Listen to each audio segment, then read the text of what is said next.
ինքը էմոցիա է վաճառում։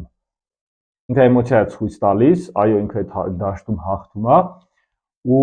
ես վստահ եմ, ընդդիմությունն էլ է հասկանում, որ մարդկանց ավելի լայն հասարակությանը, հա, պետք է էմոցիա վաճառել։ Դենց ամբողջների կառավարման տեսանկյունից, նույն գովազդի տեսանկյունից Բեգբեդարանը շատ լավ դա նկարագրում, որ մենք ձեր էմոցիաների վրա ենք աշխատում, Չիզմենն ու Կլասն էլ իրենց գրքում նաև նշում են, որ կարևորը ընտրություն կատարելուց մարդը առաջնորդվում է էմոցիաներով։ Ու Փաշինյանը, այո, փայլուն դա հասկացել է։ Ես էլ եմ ասում, գրեթե վստահ եմ, ընդդիմությունն էլ է դա հասկանում, բայց իրանք չեն կարողանում դա կիրառել։ Ընտրություն կատարելուց մարդը առաջնորդվում է էմոցիաներով։ Երբ ընդդիմությունը փորձում է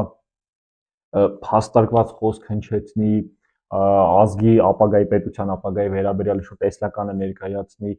այս առումով երևի միշտ էլ խոսել ենք, Լևոն Տեր-Պետրոսյանն է ինքը ֆենոմեն եղել։ Ինքը կարողացել է համ այդ բարդ տեքստերը ասի, համ դա դենց մատուցի, որ մարդիկ դա լսեն, ասենք 2008 թվականի շարժումը վառ ապացույց, ոնց էին ասենք 100,000 հրապարակ ասենք լցում էր ամբողջները լցված էին, ու մարդիկ լսում էին այդ խոսքը։